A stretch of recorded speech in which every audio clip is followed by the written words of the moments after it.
Welcome back to the Black and Raw podcast. My name is Tino Kulatondo Agonzalbaya. Now I'm going to repeat that. Here's a podcast that's creating a dialogue and a space for Black men to be their most authentic selves. Now, today I have a little bit of a different episode for you guys. You know, there's been some controversy and some discussion about what's happening in education for boys and men. You know, there is some discourse which says that, you know, boys failing in education is a feminist conspiracy theory to make sure that males don't succeed. But I'm here to separate fact from fiction, and I came across this fascinating TED talk about educational crisis for boys and men.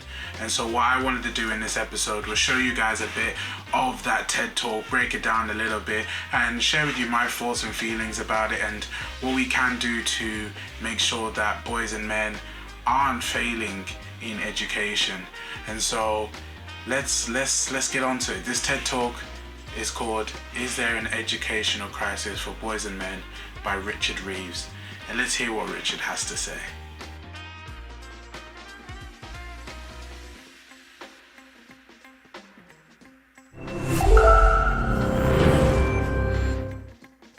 In 1972, the US passed a landmark piece of legislation.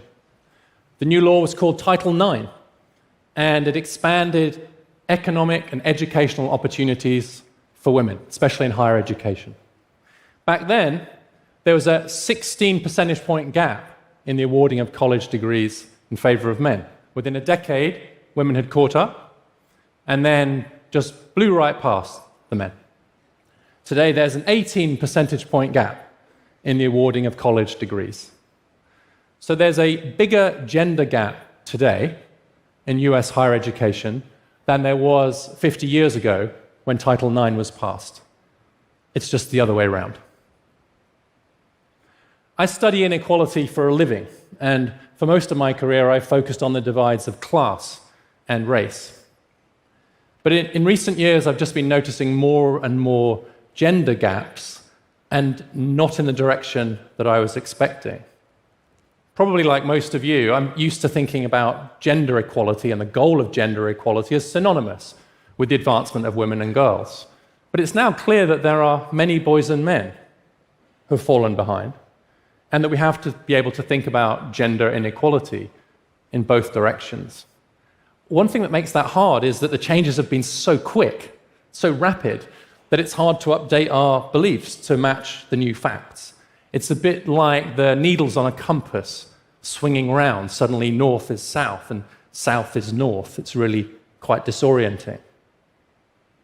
But it's clear that on some measures at least now men are lagging quite a way behind, not least on college campuses. And that reflects the fact that boys are trailing girls throughout the education system.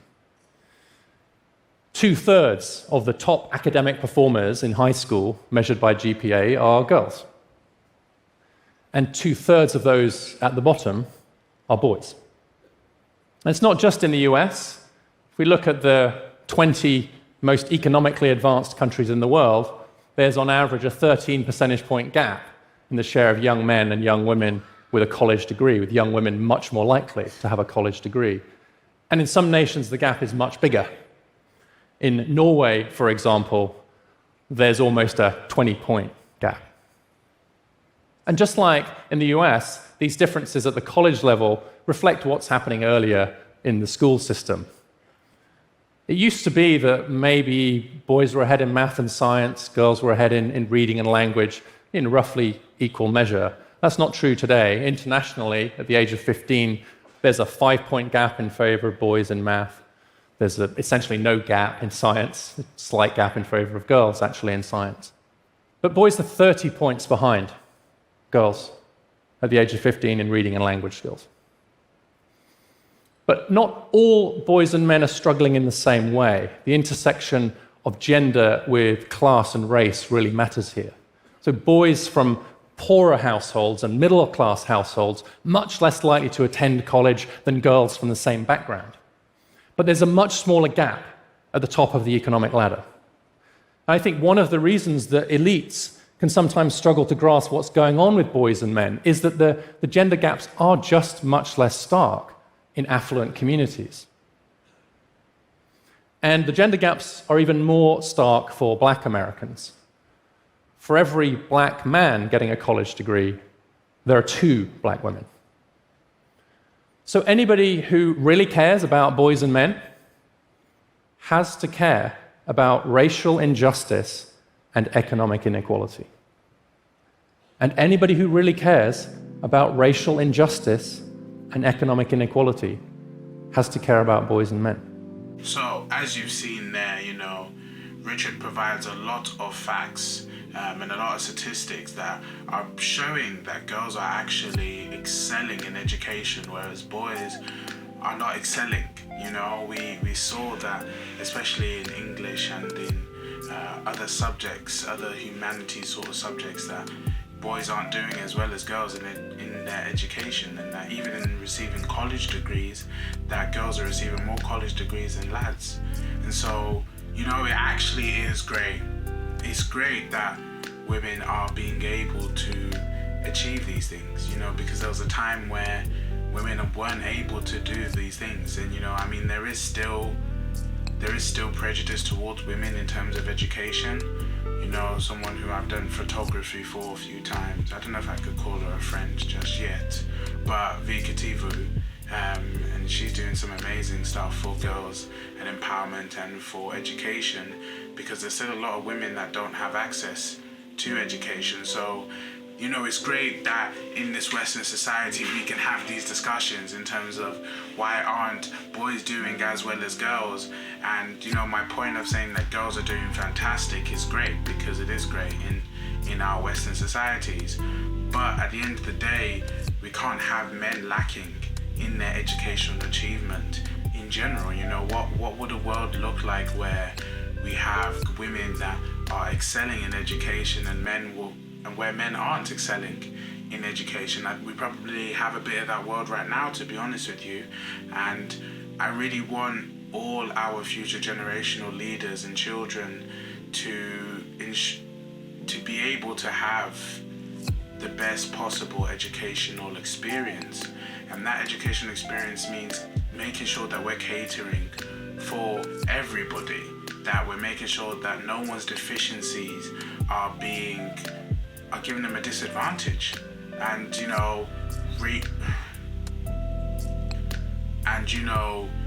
Richard gets into why boys and men are failing in the educational system and why there is a crisis. And so it's interesting when you listen to what Richard has to say in terms of why boys and men are struggling in education, that has something just as simple to do with brain development.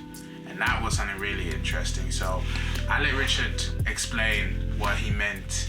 And it's very interesting. It's very interesting. Let's get moving on. I'm going to show you guys this TED Talk, and then I'll come back. You'll see me again. Yes.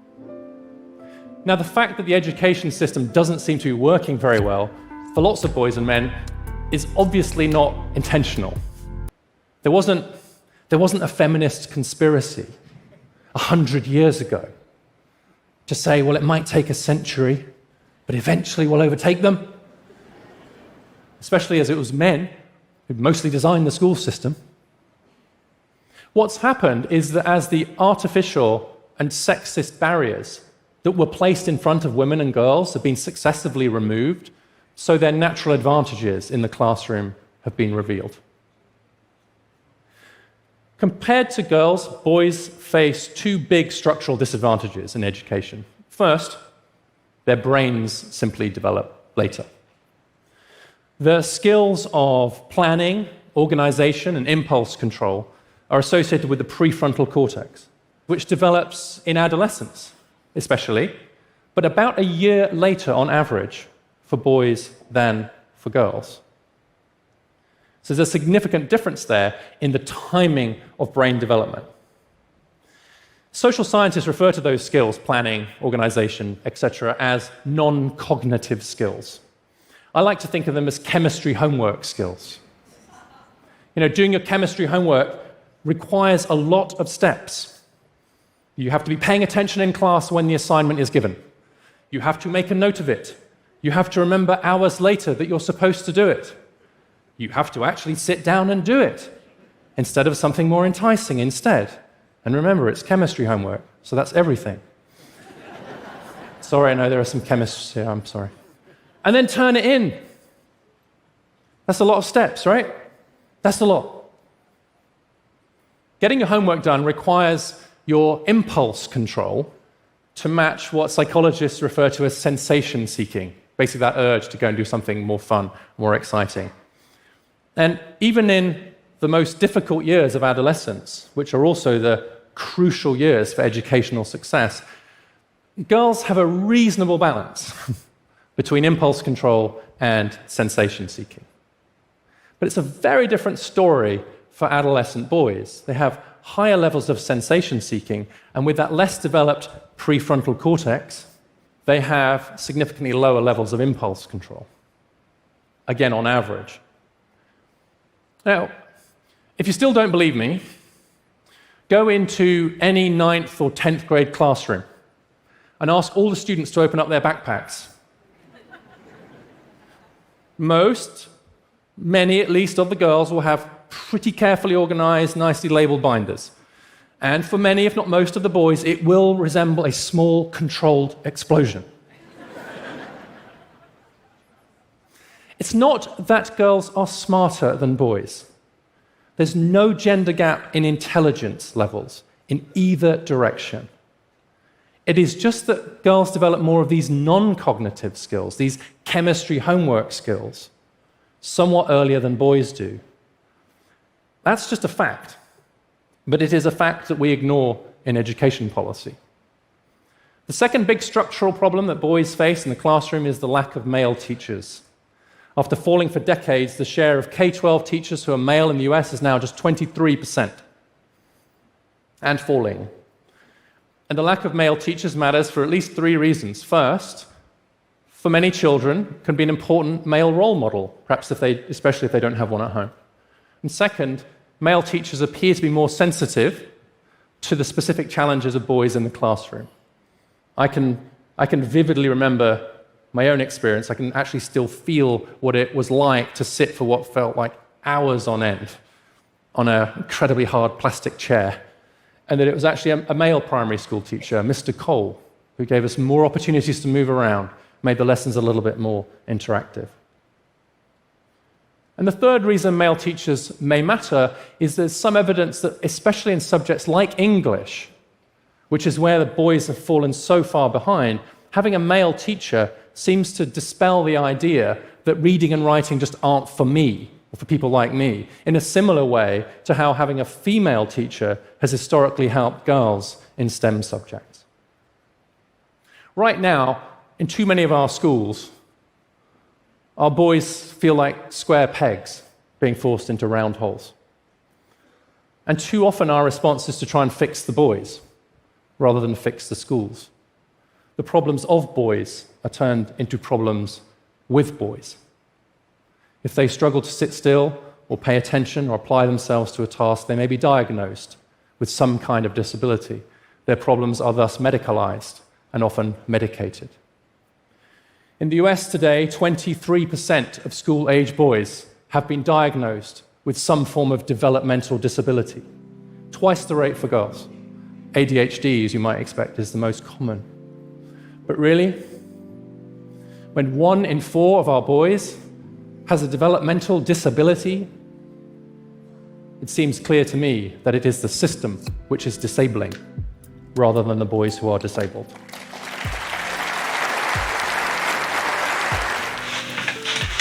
So, as you heard there from Richard, I think it's really great to sort of get that information in terms of that, it's literally on a brain development stage, that the fact that boys are doing worse than girls in education. And it's kind of crazy that, we all know, like when we were in school, that girls always used to seem more prepared. They always used to have, their bags all set, and, they always used to have all the nice pens and all the nice pencils, and the girls just always seemed more organized than the lads when I was younger. And I think, listening to this, it sort of puts it into perspective of why that was, in terms of how he's talking about women's natural abilities, in terms of having non-cognitive skills that helped them do the chemistry homework, that helped them make sure that they were prepared for their exams and for their tests, ensure that they came to the lesson ready to learn and probably are less disruptive than boys. And I think we should be looking at this information and thinking, okay, now we know this, how do we tackle it? How do we change it?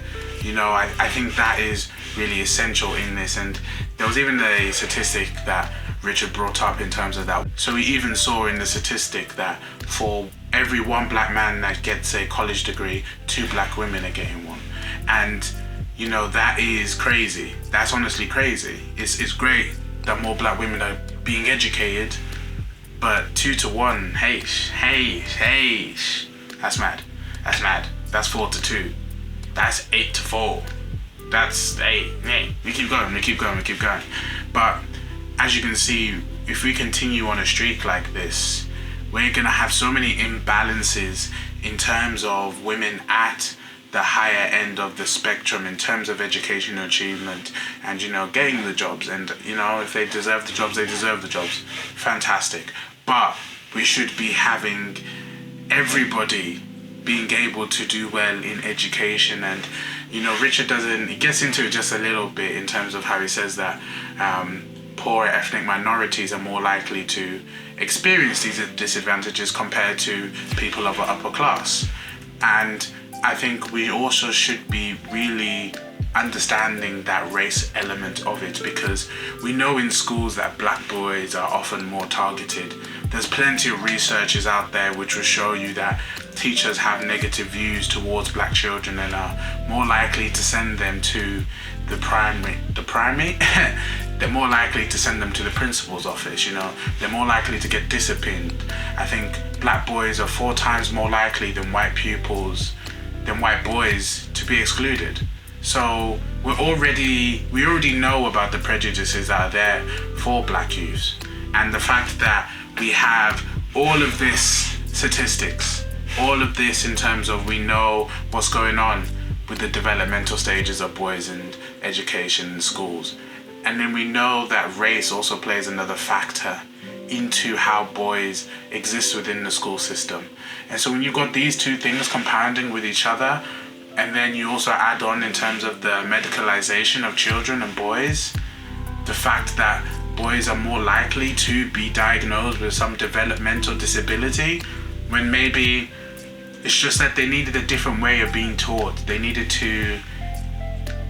different tools and different strategies, because as he was saying, you're trying to fit a square peg into a round circle and it's not working. It's because you can't.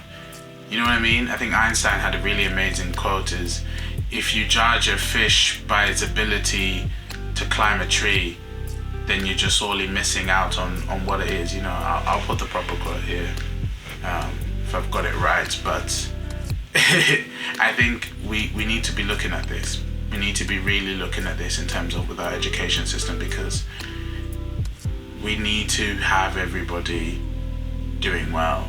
I know I keep hammering and repeating this point, but I can't stress it enough, because if you think about it, these are the times in our lives which are some of the most important for our development throughout our life. You know what I mean? These stages of when you're a child, and when you're in school, and when your brain is developing, when you're learning new things, when you are really expanding what is known to be yourself, quite an age of discovery, I would say.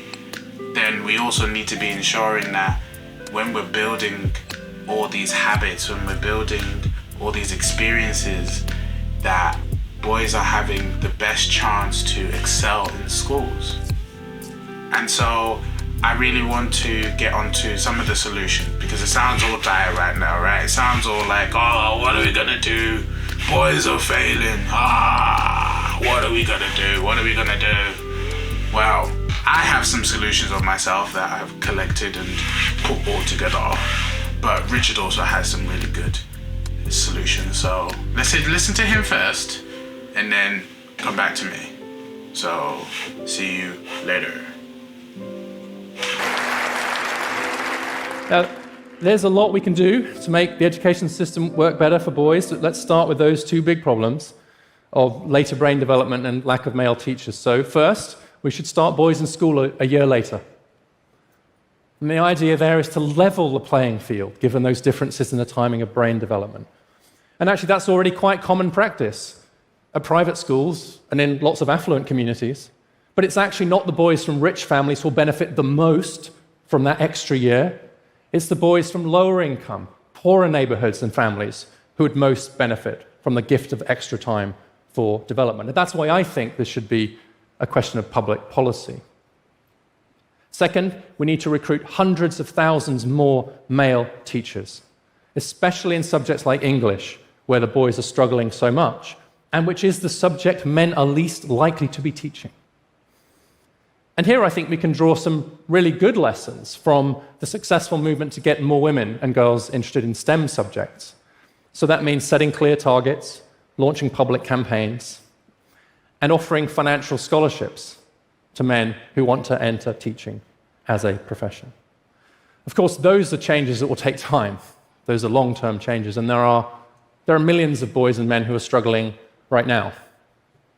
And so if you're a parent or a teacher working with a boy or a young man who's in difficulty right now, my message to you is, first, be careful not to even inadvertently judge him against a female standard, or blame him if he's struggling in a system that just might not be working very well for him. Recognize and respect the ways in which he's different. Don't say, "Why can't you be more like your sister?" Try not to even think that. It's very important that we don't treat our boys as if they were malfunctioning girls. And the second message to those people, cousins, parents, neighbors, friends, uncles, coaches, anybody working with a boy or young man who is struggling right now, is simply thank you. Thank you. They do need you. Of course, doing more for boys and men doesn't mean doing any less for women and girls. Right? That's like saying to the parent of a son and daughter, you're only allowed to care about one of them. And it's the kind of zero-sum thinking that is doing so much damage to our politics and to our culture. We can think two thoughts at once. We can do two things at once. Two thoughts at once, two things at once. That's why Norway, a country that's made huge investments, quite rightly, for women and girls, but where boys and men have now fallen behind on many measures, has launched a commission for boys and men. I've talked about education today, but there are many other areas where many boys and men are struggling, including in mental health, including in suicide risk, loneliness and belonging, family life, employment. And I don't think we can afford to get this wrong. If there are real problems in a society and responsible people don't acknowledge and address them, irresponsible people will exploit them. And that is already happening on this issue, both online and at the ballot box. We cannot leave a vacuum by neglecting this issue. The future cannot be female. Nor, of course, can the future be male. The future has to be for every single one of us, every boy and girl. We have to rise together. Thank you. So, I really liked the solutions that Richard Reeves gave in this TED Talk, and I think it's quite important that we do get more male teachers out there, because I think I could only count probably on my one hand the amount of male teachers that I had, and it would be good to have more male teachers and more black male teachers that can be role models to these children and that can understand that, okay, this is how education was for me, let me make sure that you don't experience that. And we're already seeing places like Norway that are taking initiative and introducing boys a year later, and I think it just helps even the playing field in terms of their development, and can really help in terms of how boys and men are engaging with the educational system. So we definitely need a change within the education system, and I think this is something which we hopefully won't have to be talking about for long. So I hope you guys really enjoyed this episode. I really enjoyed this sort of change of pace in episodes. So let me know what you guys think in the comments of this episode. Thank you very much for watching.